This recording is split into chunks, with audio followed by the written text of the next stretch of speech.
그래서 오늘은 감사절인데 염려 없이 사는 비결이라는 주제로 같이 말씀을 생각하겠습니다. 사실 우리를 가장 힘들게 만들고 우리 인생을 파괴하는 것은 염려와 근심이에요.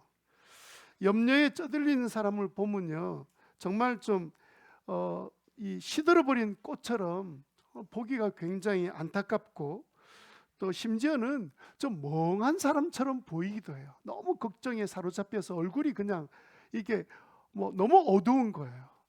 그런 모습 보면 아마 여러분들도 저분이 걱정이 많구나 이런 생각이 들 거예요. 그래서 잠언에 보면 근심하는 마음은 뼈를 마르게 한다. 아마 우리가 인생을 살다가 보면 우리 마음도 막 그냥 말라지기도 하지만 뼈가 마른 듯한 그런 고통을 경험하는 분도 많이 계실 겁니다. 그런데 여러분, 우리가 하나님의 자녀가 되고 난 다음부터는 하나님이 우리를 염려와 걱정 없이 살 수 있도록 만들어 주셨어요. 이거는 예수 믿는 사람이 누리는 축복이기도 합니다. 데살로니가전서 5장 16절에 항상 기뻐하십시오. 항상 기뻐하라 그랬습니다. 여러분, 하나님은 성경에 기뻐하라, 하지 말라, 하라, 이렇게 특별히 하라 이렇게 말씀하실 때는 할 수 없는 것을 하라고 말씀하지는 않으세요. 하나님이 할 수 있기 때문에 말씀하신 거거든요. 그래서 여러분, 우리가 자녀한테도 어린 자녀에게 할 수 없는 일을 명령하지 않잖아요. 오늘 너 설거지해, 그 설거지 하라는 명령을 초등학교 다니는 애들은 이해가 돼요. 이제 2살짜리 보고 너 설거지해 임마, 네가 먹었으니까. 그런 부모 아무도 없습니다. 할 수 없는 일은 부모들이 자녀에게 요구하지 않아요.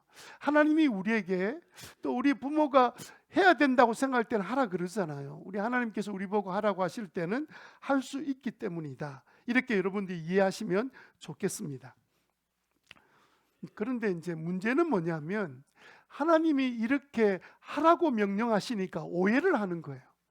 하나님이 하라 했으니까 우리 힘으로 해야 되는 거구나 하고는, 일반 보통 종교에서 하는 것처럼 그냥 내 힘으로 하려고 막 해보는데 되나요, 안 되나요? 안 되잖아요. 안 되니까 내가 의지력에 문제가 있구나, 내가 결심을 안 해서 그렇구나. 근데 또 결심을 하고 그다음에 의지를 다해서 막 이렇게 하니까 또 되는 것 같아요. 한동안 하루는 좀 되는 느낌인데 그게 또 얼마 가지도 못해요. 결과적으로는 나중에는 하다가 낙심하고 또 하다가 절망하고, 심지어는 계속하면서 하나님에 대한 원망이 생기는 거예요. 이거 안 되는 것 가지고 자꾸 하라 해가지고 왜 나를 이렇게 힘들게 만들까? 그러면서도 한편만으로는 내가 부족하다는 생각에 빠져가지고, 내가 문제가 많은 사람이란 빠져가지고 그건 스스로 자책하는 거예요. 하나님이 그렇게 하라고 말씀하신 게 아니거든요. 하나님이 우리 보고 하라고 말씀하신 것은 우리 힘으로 하라는 것이 아니에요. 하라고 말씀하신 것은 우리에게 분명히 우리를 복되게 하시는 말씀은 맞는데, 우리 힘으로 하라는 것이 아니라 그 일을 너희들은 할 수 없기 때문에 하나님께 나와서 하나님 일을 할 수 있는 능력을 주세요, 하나님 도와주세요 라고 기도하라고 요청하신 거예요. 하나님을 의지하고 살도록 만들어 놓으셨어요. 한 번도 우리 보고 너희들이 할 수 있다 말하신 적이 없기 때문에 여러분, 오해를 하지 않는 게 좋습니다. 하나님을 사랑하는데, 우리 생명상 공부할 때 마음을 다해서 뜻을 다해서 제일 기가 찬 거는 뭐였습니까? 목숨을 다해서 사랑해라. 그거 됩니까? 그게 안 되는 걸 왜 우리 그렇게 명령하고 부탁하셨을까요?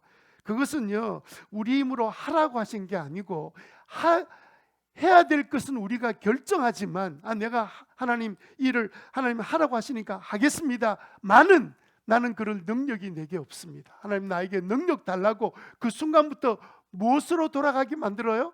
기도하게 만드신 거라고요. 염려하기보다는 대신 뭐 하라고요? 기도하는 하나님의 요청. 그러면 우리는 끊임없이 하나님과 함께 동행하며 살도록 하나님 우리를 만들어 놓으셨어요. 그러므로 여러분, 우리가 성경 읽다가 뭐 하라 이러면 내가 해야지 이 생각이 드는 순간에 내 힘이 없다는 사실을 알고 대신 뭘 해야 돼요? 기도로 바꿔야죠.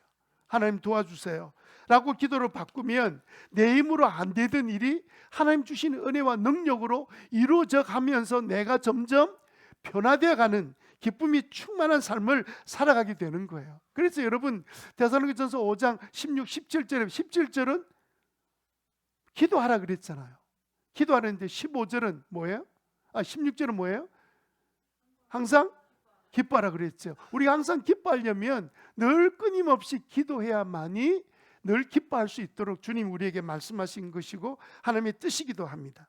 그래서 여러분, 우리가 이렇게 항상 기뻐하는 일, 기뻐하는 삶 살면 동시에 뭐가 또 사라지죠?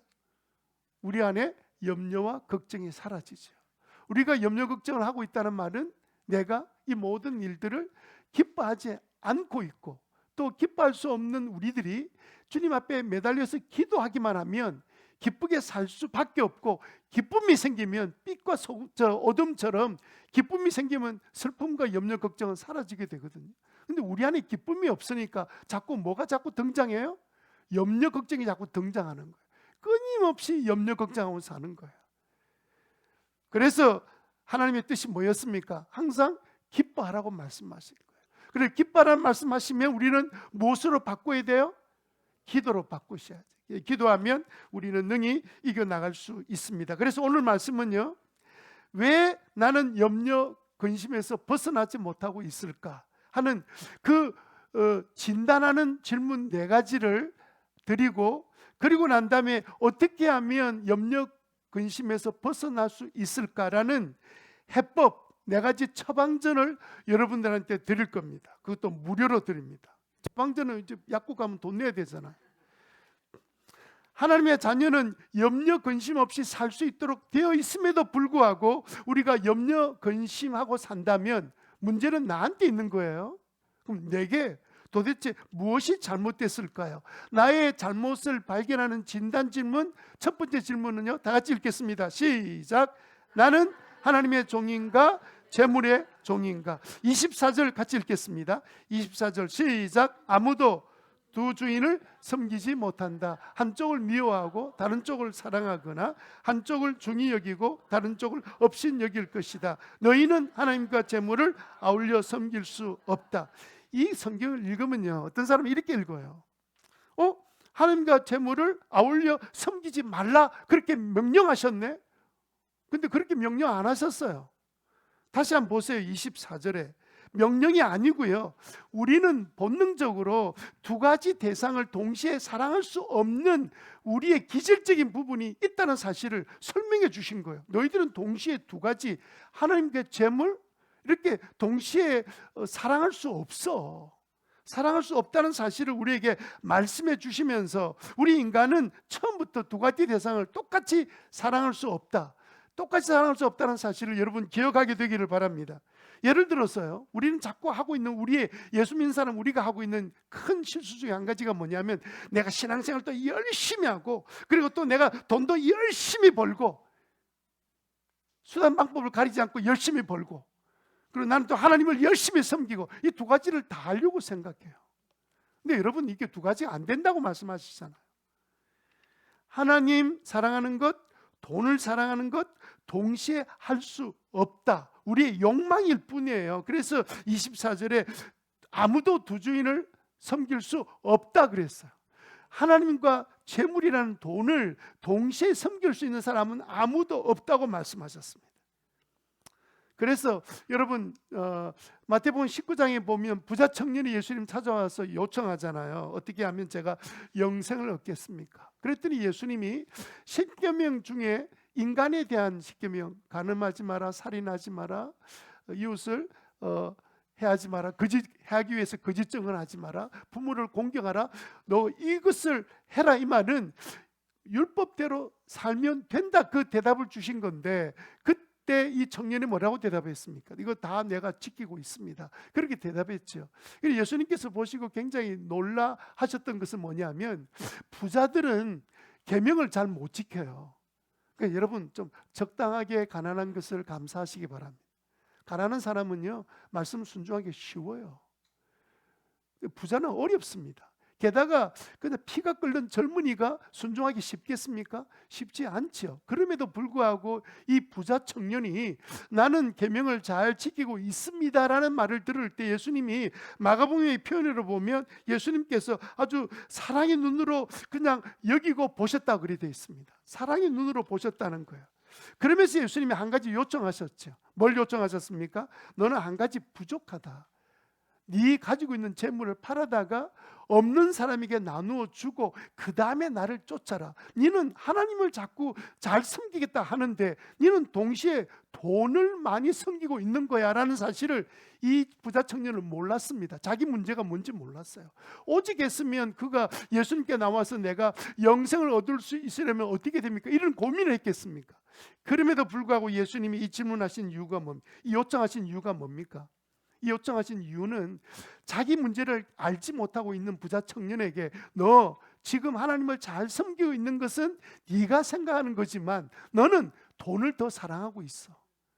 그 이야기를 깨닫게 해주신 거. 자기 입으로 그 질문했다가 답을 얻은 거예요. 아, 내가 하나님도 사랑하는데 사실은 내가 더 돈을 더 사랑하는 사람이구나. 이 사실을 깨닫고 예수님의 요청, 내 재물을 팔아다가 다 없는 자들을 필요한 자들에게 나누어주고 나를 쫓아라는 이 명령을 듣고는 근심해서 돌아갔습니다. 그러니까 여러분, 이 근심과 염려는요, 하나님을 사랑하지 않으면 저절로 생기고요, 돈을 많이 사랑하는 사람일수록 염려, 걱정은 떠나지 않습니다. 벌어놓은 돈도 관리를 해야 될 것 걱정하고 돈을 어떻게 벌어야 될까 걱정이고 보통 걱정이 아닙니다. 여러분, 성경에 보면 비극적인 인물들이 많지요. 그런데 최 목사님은 가장 비극적인 사람을 본인은 이 젊은 이 부자 청년이었다고 이야기하셨어요. 왜 그러냐면 베드로는 그물이나 배만 버리고 예수님 쫓아가서 교회 참 기초가 되는 그 믿음의 고백을 한 사람이 됐잖아요. 게다가 베드로 전서 후서 아니 공부를 제대로 해본 적이 없는 사람인데도 믿음이 들어가고 성장하니까 지혜가 생겨서 베드로 전서 후서를 써서 그 이름이 지금도 남아 있잖아요. 그런데 어떻게 보면 이 부자 청년은 예수님의 그 도전에 응하기만 했으면 베드로보다 훨씬 더 뛰어난 사람이 될 만한 이 공부도 많이 했을 거예요. 부자가 공부를 안 했겠습니까? 가진 것 많이 있지요. 그러나 그것만 포기할 수 있었다면 그는 아마 부자 청년이라는 이름도 밝히지 않는 인생으로 살다가 물론 돌아가서 30-40년은 편안하게 먹고 잘 지냈겠지만 그리고 다 죽잖아요. 그리고 그 인생이 어떻게 됐겠습니까? 그냥 아무런 흔적도 없이 사라져 버렸다.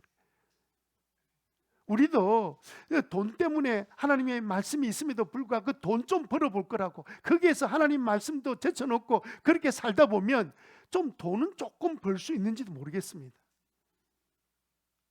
그런데 나중에 부자 청년처럼 이름도 없이 흔적도 없이 사라져버리는 불쌍한 인생이 될 수 있다는 사실을 기억하고 사는 것은 우리에게 주시는 교훈이 아닌가 그렇게 생각이 듭니다.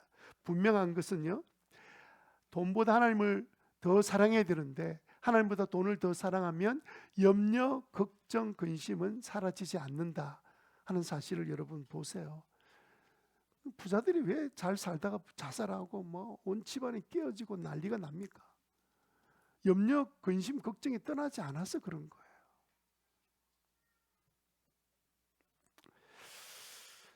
그러면 여러분, 내가 염려, 근심에서 벗어나지 못하는 것은 하나님을 사랑하지 않았기 때문이다 라는 사실, 그리고 내가 돈을 더 사랑했기 때문이라는 사실을 내가 스스로 이 시간에 알게 되었다면 우리는 이 문제를 어떻게 해결할 수 있겠습니까? 그래서 첫 번째 그 문제 해결을 위해서 이제 말씀을 드릴 텐데, 첫 번째 해결책이 뭡니까? 돈보다 하나님을 더 사랑해야죠. 다른 방법이 없습니다. 그 묘책이 없어요. 그냥 돈보다 내 하나님 더 사랑하면 돼요.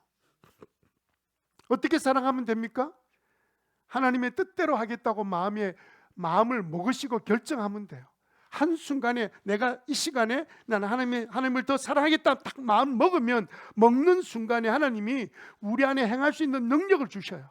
내가 기도할 거 아니에요. 하나님, 나는 하나님을 더 사랑할 수 있는 마음을 주세요. 그렇게 기도할 때 하나님은 놀랍게도 그 은혜를 주시고요, 무엇보다도 우리가 하나님 뜻대로 살기로 딱 마음 결정하면요, 마음에 평안을 주시는데 하나님 뜻을 알아요. 그런데도 불구하고 내가 내 생각대로 막 살려고 노력하면 이게 잠이 안 오는 거예요. 근심 걱정이 사라지지 않는 거예요. 평안이 내 마음에 없는 거예요.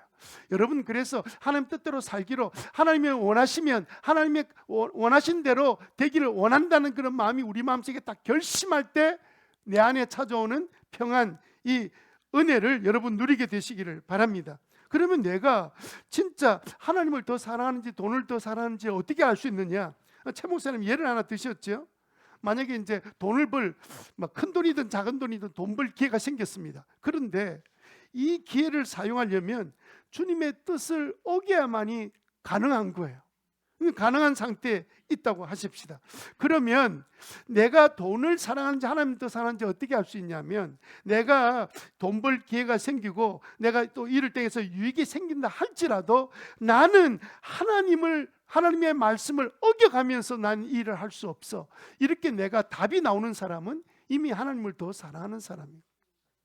한 번만 내가 잘못을, 내가 하나님의 말씀을 어기고 내가 살 수만 있으면, 큰 재물이 생긴다면 아마 많은 사람들이 눈 한번 감고 이번만 내가 한번 어기고 다음에 돌아가서 하나님 앞에 열심히 회개하면 되지, 이런 마음을 가지고 행한다면 그 사람은 돈을 더 사랑하는 사람이라는 거예요.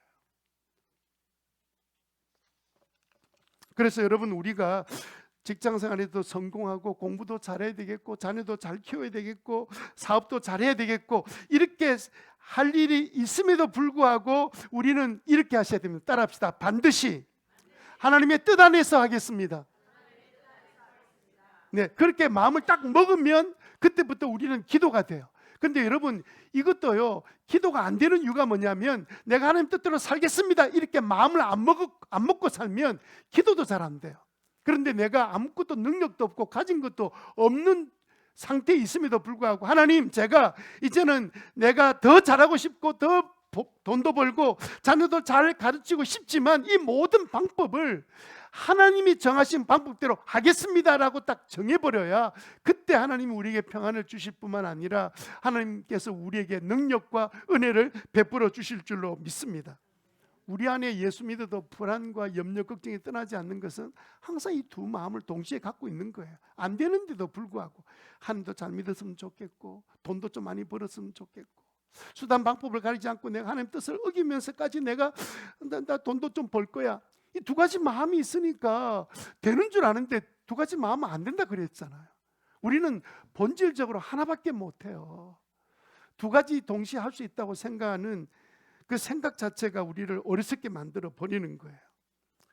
그래도 나는 뭐 좀 큰 돈만 번다면 염려 걱정하는 것도 좋아. 나는 그렇게 돈이나 실컷 벌었으면 좋겠어. 막 그렇게 생각하는 분이 있으면 최 목사님 그렇게 하라 그랬어요. 그렇게 하세요. 걱정하지 말고 하세요. 걱정 안 할 수는 없지. 걱정 근심하면서 하세요. 여러분, 누가 말릴 수 있겠습니까? 그렇게 생각하는데, 그러니까 여러분, 그렇게 가치 없는 삶을 살다가 이 젊은 부자 청년처럼 이름도 모르는 청년처럼 살다가 나중에 사라진다니까요. 우리는 언젠가는 이 신앙이 자랄 때요, 이 고비를 한번 넘어가셔야 돼요.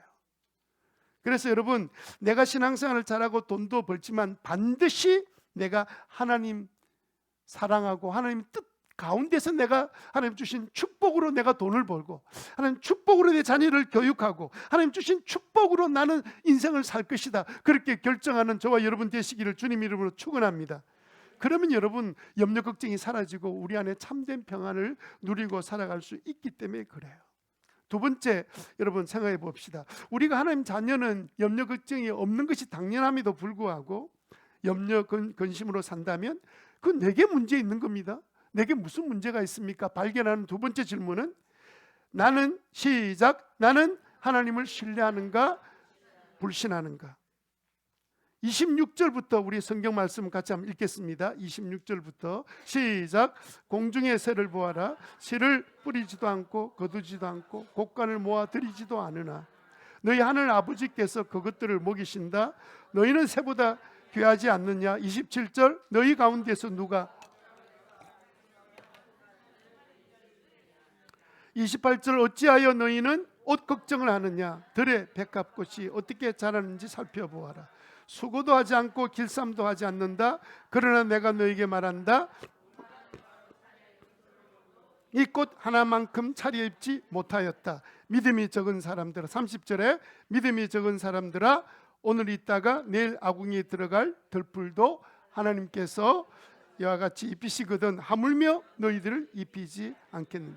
여기 26절 30절 사이는요, 그냥 너희들은 그냥 들풀보다, 너희들 새보다, 세상의 그 어떤 것보다 귀한 존재 아니냐. 그러면서 하나님 하신 말씀은 뭐냐면 이 믿음이 적은 자들아. 그 말은 뭐예요? 왜 하나님을 신뢰하지 못하고 그렇게 염려 걱정에 빠져 있냐? 나를 알기를 아무런 능력이 없는 자로 알고 있느냐? 이렇게 우리에게 물으시는 거예요. 여러분, 우리가 염려하고 걱정한다는 것은 하나님에 대한 불신을 표현한 것밖에는 다른 것이 없다는 거예요.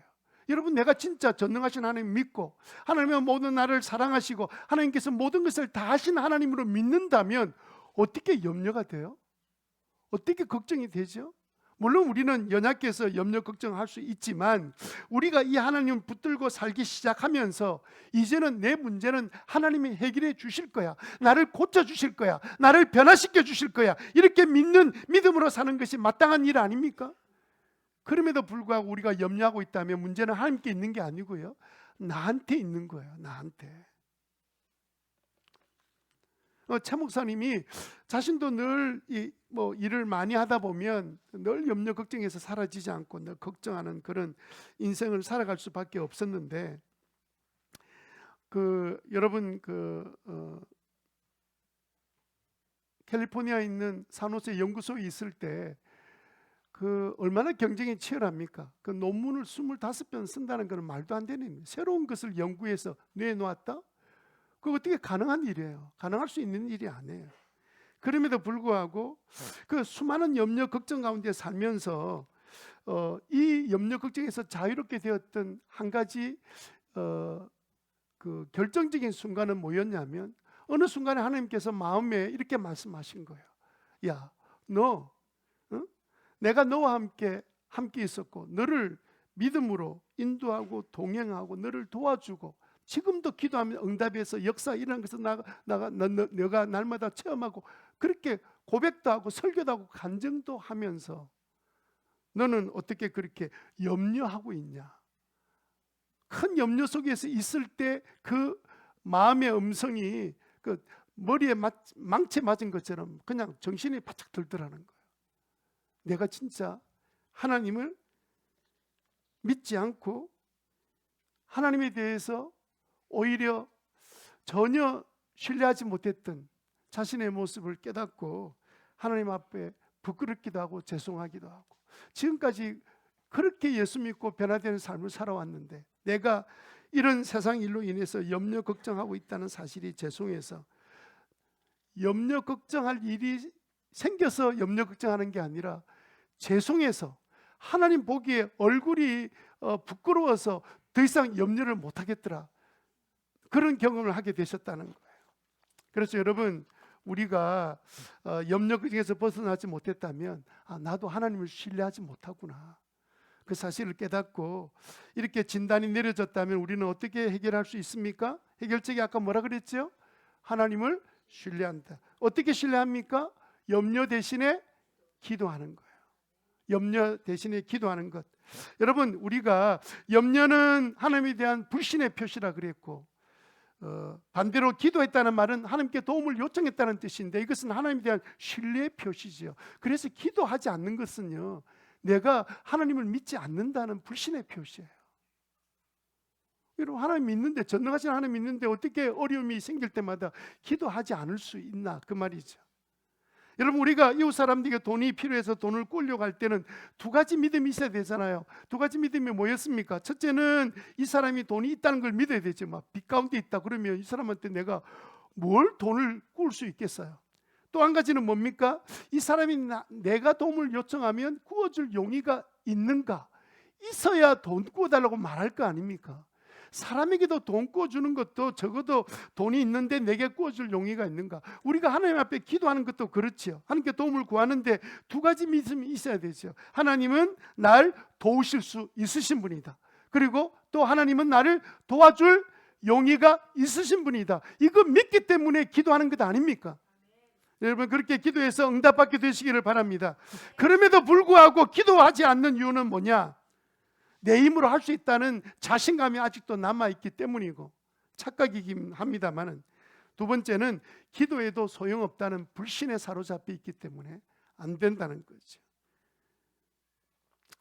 데살로니가전서 5장 16, 17절 말씀처럼 항상 기뻐하십시오. 다음에 끊임없이 기도하라는 이 말씀. 기쁨을 빼앗아가는 염려, 근심이 딱 생기면 기쁨이 중단되는 그 순간에 염려하기보다는 항상 끊임없이 기도할 때 다시 기뻐하는 것이 하나님의 뜻이다 하는 것이 하나님의 뜻인 줄 알고 기도하는 일에 습관이 되는 저와 여러분 되시기를 바랍니다. 이게 처음에는 잘 안 되죠. 그래서 최 목사님이 방법을 하나 설명해 주셨는데, 처음에는 막 그냥 염려 걱정을 다 하면서 시간 다 보내다가 뒤늦게 막판에 아이고 나는 기도하는 것밖에 없어, 이렇게 기도를 처음에 시작하지만 그 다음부터는 염려거리가 생각이 있으면 한참 있다가 기도하는 시간이 점점 줄어들어서, 저는 그때면 막 며칠 동안 고민하다가 기도했다면 이제는 막 아침부터 고민하다가 저녁에는 기도하고 자거나, 이렇게 점점 이 염려하는 시간에서 기도하는 시간 사이를 점점 시간이 줄어들어서 나중에는 목사님이 염려가 사라지게 되었던 결정적인 이유는 뭐냐면, 염려거리가 딱 생기죠. 안 생길 사람이 어디 있습니까? 염려거리 딱 생기면 그 순간에 기도를 대신하기로 결정하고 기도하니까 염려가 사라지더라고요. 하나님이 주시는 평안이 있으니까 하나님이 해결해 주시겠구나, 이 사실 때문에 염려하지 않게 되었다 하는 사실은 우리들에게도 큰 도전이 되는 말씀이에요. 여러분, 염려하지 않을 수 없어요. 어떤 일이 딱 생기고 아이가 아프면 염려되지요. 아이가 아파서 병원 가서 죽을지 살지 모르는데 나는 하나도 염려되지 않는다. 하나님이 살아계시기 때문에. 믿음이 좋은 건지 정신이 나간 건지 잘 모르겠습니다. 저는 막 염려할 것 같아요. 그런데 그 순간에 우리는 동시에 무엇으로 바꿔야 돼요? 기도로 바꿔야 돼요. 하나님 도와주십시오. 하나님만이 우리 아이를 살려주실 수 있습니다. 그렇게 기도할 때 염려는 사라지고 우리 안에 주님이 주시는 안정감, 평안함이 우리 속에 찾아오게 될 줄로 믿습니다. 여러분, 하나님의 자녀는 염려, 근심 없는 삶을 살 수 있음에도 불구하고 그렇지 못할 때 내게는 무엇이 잘못되었을까? 진단하는 세 번째 질문은 다 같이 시작. 나는 하늘나라를 우선하는가? 일상생활을 우선하는가? 31절, 32절 읽겠습니다. 시작. 그러므로 무엇을 먹을까? 입을까? 하고 걱정하지 말아라. 32절. 모든 것은 모두 이방 사람이 구하는 것이요. 모두 이방 사람이 구하는데 뭘 구한다 그래요? 먹고 마시고 입는 것 걱정하면서 이거를 위해서 막 찾아다니면서 애를 쓴다는 거죠. 이렇게 이방 사람은 하나님을 모르는 사람을 의미한다고 생각하시면 됩니다.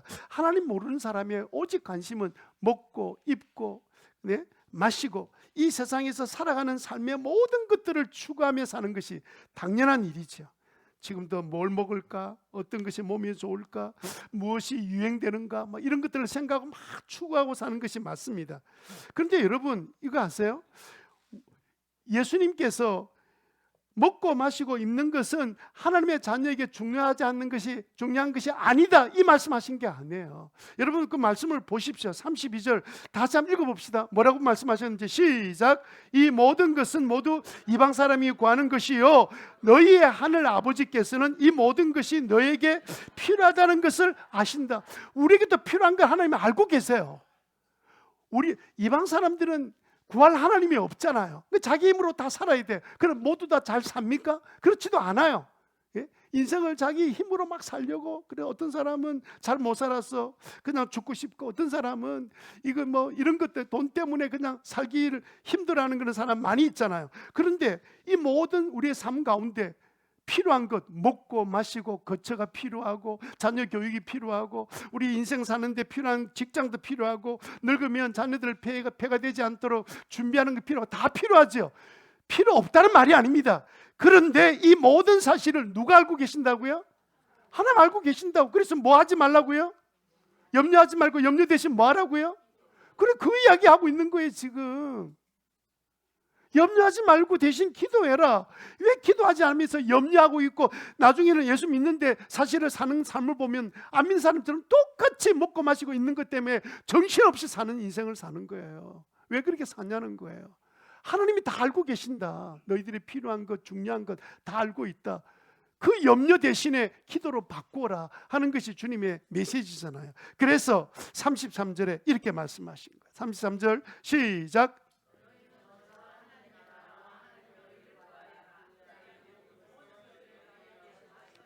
네, 여기는 뭐가 문제입니까? 우선순위가 문제죠. 우선순위가 잘못됐다는 거예요. 먼저 하나님 나라와 하나님의 뜻을 따라서 살려고 애를 써라. 그리하면 이 모든 것들 하나님이 다 알고 계시고 때를 따라서 다 채워줄 것이다. 그럼 우리는 아무것도 안 하고 뭐 띵띵거리고 놀면 됩니까? 그런 이야기는 없어요. 성경에 부지런하지 않는 사람은, 게으른 사람은 하나님 나라에 합당하지 않다 그러셨어요. 그래서 여러분, 예수 믿는 사람도 부지런하잖아요. 부지런한 이유가 바로 그 때문에 그렇습니다. 그래서 우리가 어떤 일을 결정할 때 내가 이 일을 하는 것이 하나님 맡기신 사역에 지장은 안 될까? 내 믿음 생활에 방해되지 않을까? 먼저 생각하고 그렇게 결정하라는 거예요. 이게 나한테 얼마나 유익이 되는가? 유익에 따라서 결정하지 말고, 왜냐하면 하나님이 우리의 필요를 다 알고 계시기 때문에, 그 걱정 때문에 하나님의 뜻을 버리거나 포기하지 말고 뜻 가운데서 열심히 너희들이 살면 하나님이 다 알고 계시니까 채워주실 것이다, 이 말씀하신 거예요. 문제는 뭡니까? 대부분 우리들의 이 우선순위를 바꿔놓은 거예요. 그래서 내가 좀 먹고 마시고 입는 문제가 다 해결되고 나면 그때는 내가 하나님 뜻을 따라 살겠습니다, 이렇게 바꿔버린 거예요. 이러면 이 바꾸고 있으니까 뭐가 문제입니까? 염려 걱정은 끊임없이 우리를 지배하고 있는 거예요. 여러분, 이 우선순위를 제자리로 돌려놓으셔야 돼요. 우선순위를 제자리에 돌려놓으셔야 돼요. 우리의 모든 필요하고 먹고 마시고 입는 모든 자녀 교육, 모든 것들을 하나님이 알고 계세요? 몰라요? 알고 계시지. 우리는 뭐만 구하면 돼요? 하나님의 뜻만 구하고 그 뜻대로 살려고 일하지 말라는 게 아닙니다. 열심히, 우리는 더 열심히 하나님 주신 지혜로 일하는데, 제일 먼저 하나님 나라 뜻을 구하고 이 일이 하나님께 방해된다면 나는 이익이 생겨도 나는 안 해.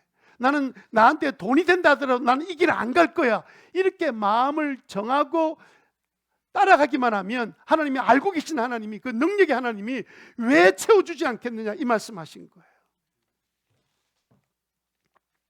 그래서 여러분, 이 사실을 믿고 다 우리가 빠지고 있는 그 염려를 최 목사님이 예를 들어 설명하셨어요.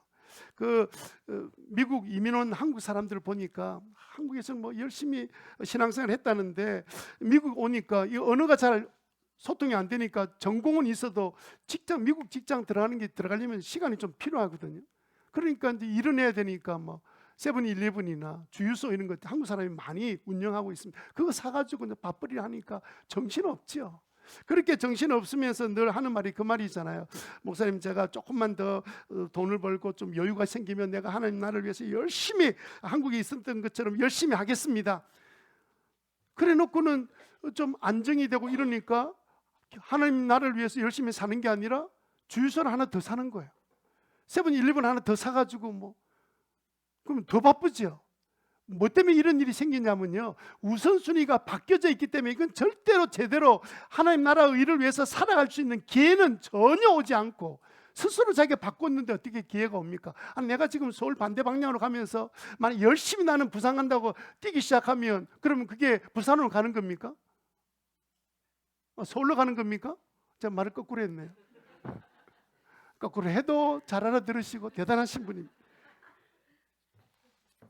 그러니까 여러분, 우리가 우선순위가 뒤집어져 버리면요, 아무리 믿으려도 안 믿어지고요, 아무리 기도하고 싶어도 기도가 안 되고요, 염려, 걱정, 근심은 떠나지 않는 것은 다른 데 문제가 있는 게 아니라 순위를 바꿔놓은 거예요. 내가 우선순위를 제대로 돌려놓는 은혜가 있게 되기를 바랍니다. 그러면 내가 염려, 걱정이 벗어난 것은 잘못된 우선순위 때문에 생긴 문제구나, 이렇게 진단을 내린 분들은 어떻게 해야 됩니까? 세 번째 해법, 처방전이 뭡니까? 시작!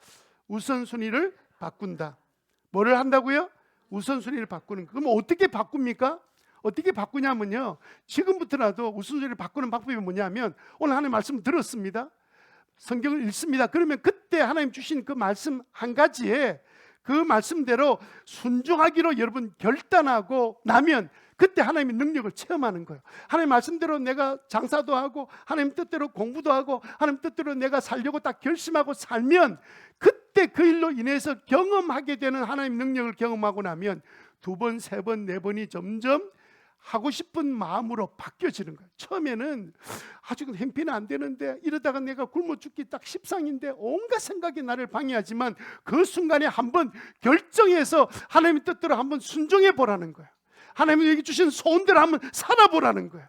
여러분, 그렇게 살 때 놀라운 하나님의 능력을 체험하게 되고, 그래서 내가 하나님 뜻대로 하면 안 되는 게 아니구나, 그 사실을 체험하고 나면 이제는 염려 걱정은 사라지고 내가 기쁨 가운데서 주님의 일을 열심히 감당하는 믿음의 사람이 되는 줄로 믿습니다. 여러분 가운데 어떤 분은 시간이 너무 없어서 나는 주님의 일을 하고 싶지만 못해, 이런 분들은요, 시간을 조금 내셔야 돼요. 여러분, 하나님께 하나님 나라 의를 구하면요, 최 목사님 말씀대로 하면 10시간 동안 연구해도 안 되는데, 목사님 하나님 뜻대로 연구할 때 하면 3시간, 4시간에 남이 할 수 없는 놀라운 것을, 아이디어를 생겨서 논문을 쓰게 만들어지게 되더라는 거예요. 하나님, 그런 능력이 없는 하나님 우리가 왜 믿습니까?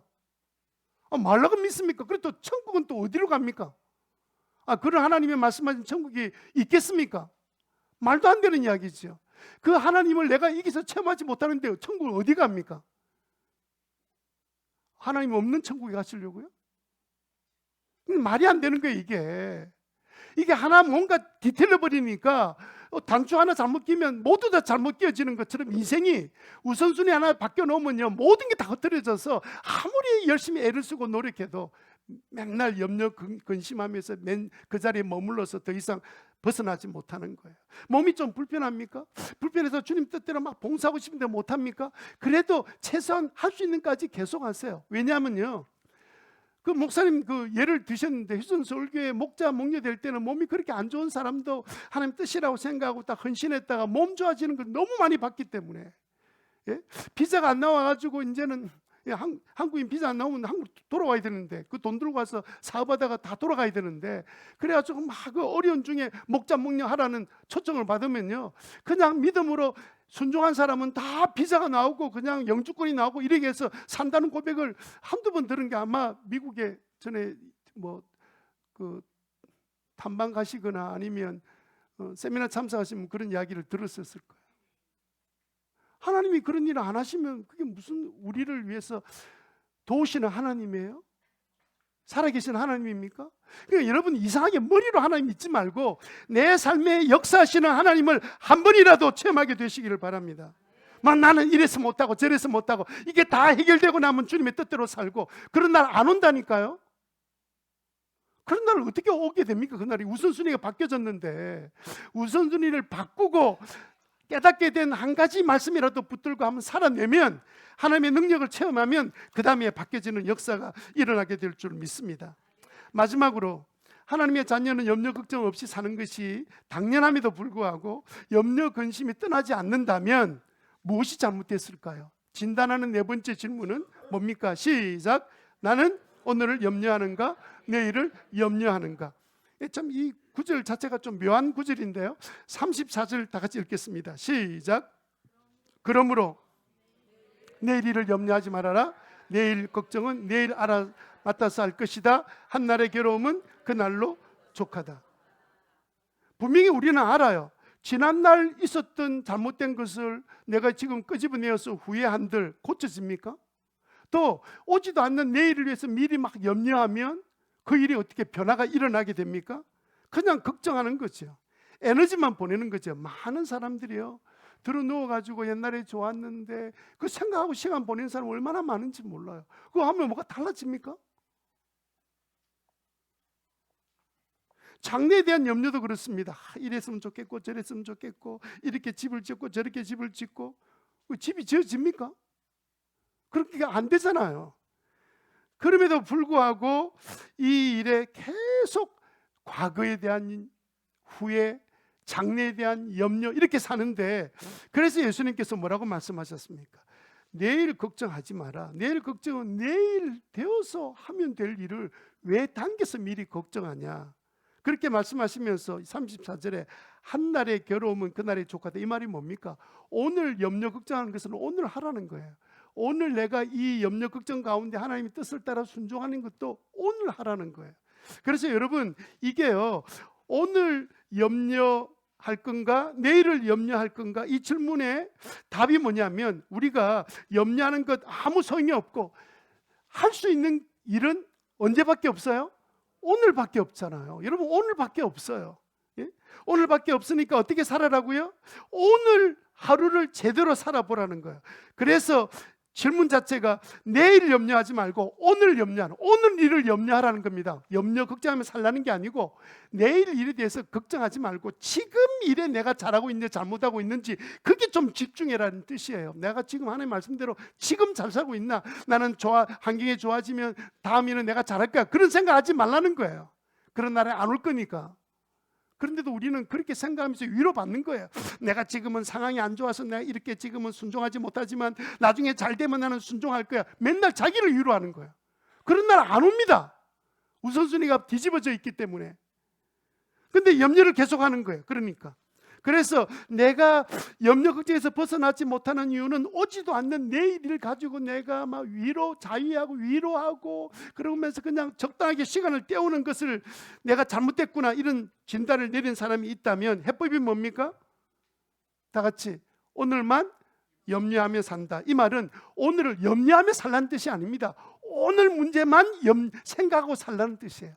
그래서 성경 말씀에 한날의 괴로움은 그날 족하다. 오늘 그 말씀대로 내가 살아가고 순종하는 일에 집중하는 것으로 족하다. 그래서 여러분, 오늘 하루하루를 살아라는 뜻입니다. 어떻게 사느냐? 오늘 하루하루를 사는 겁니다. 내일 못 삽니다. 지난날 다시 돌이킬 수 없습니다. 오늘 하루하루 사는 거예요. 오늘 하루 삽니다. 시작. 그러면 오늘 하루 산다는 말이 무슨 말이냐?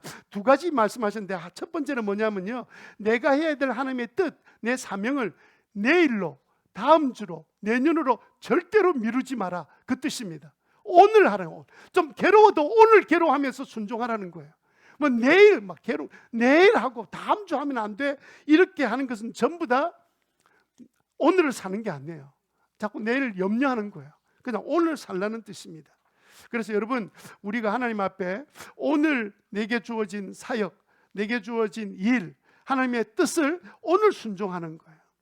최 목사님이 지금 나이가 이제 80이 되셨는데 막 이렇게 바쁘게 살잖아요.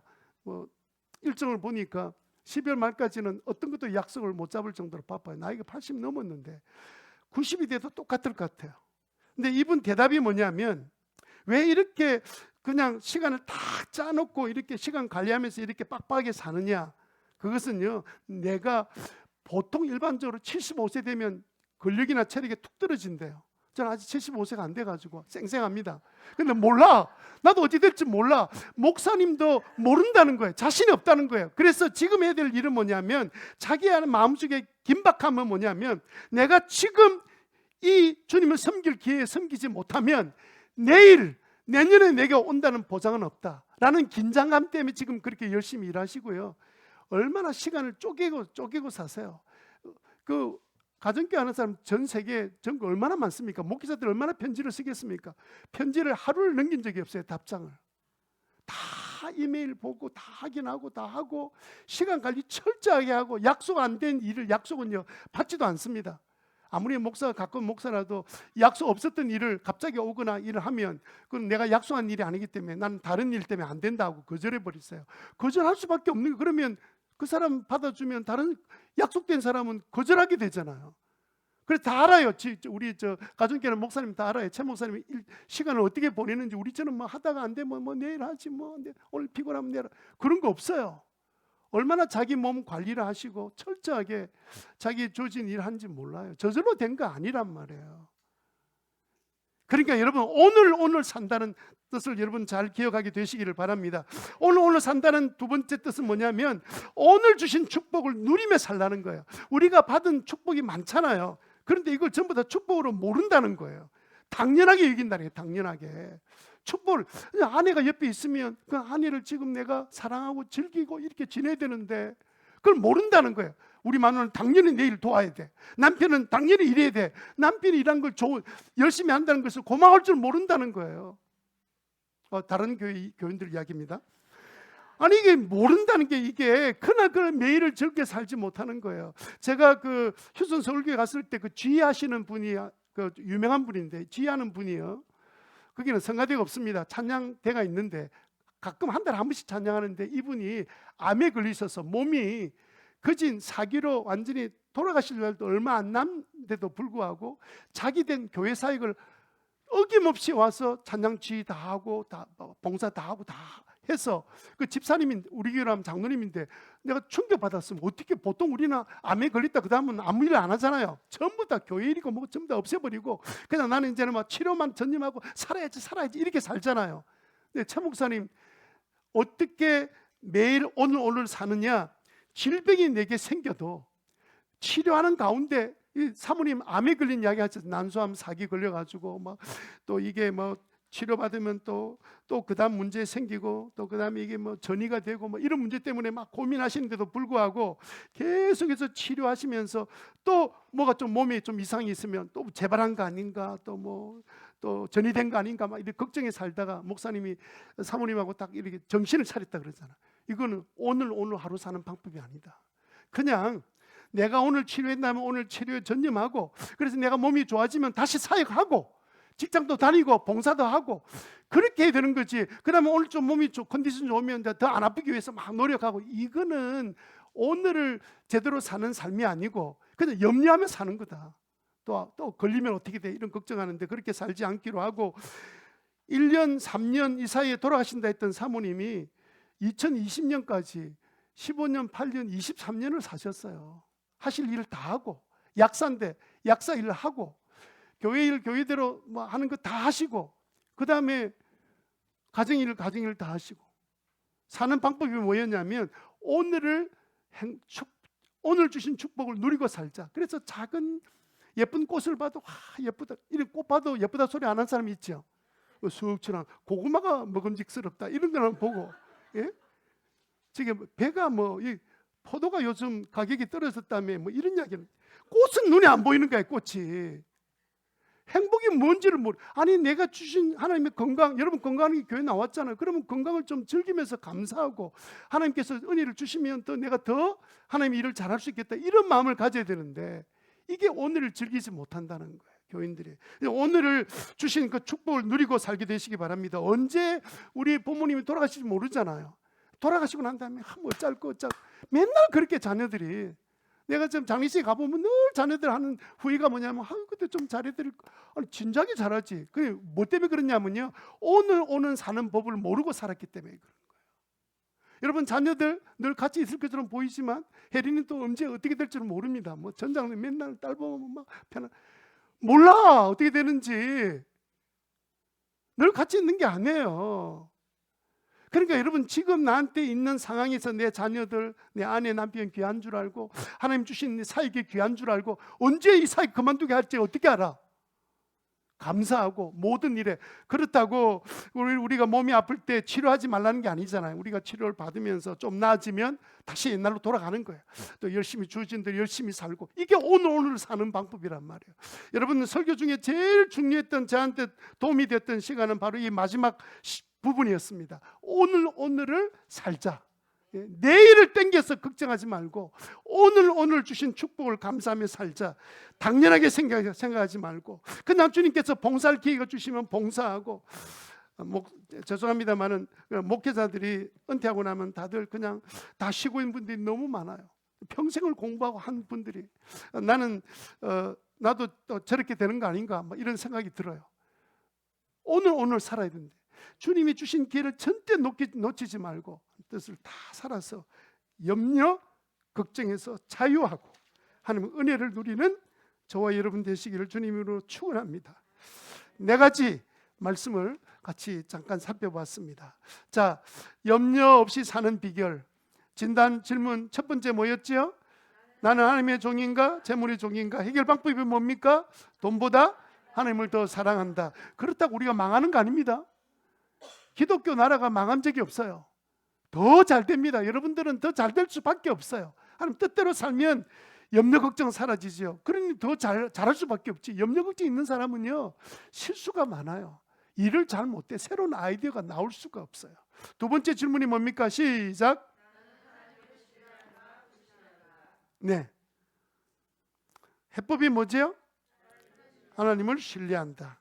염려가 생기면 대신 뭐 한다고요? 기도하죠. 네. 세 번째 진단 질문 시작. 해결 방법이 뭡니까?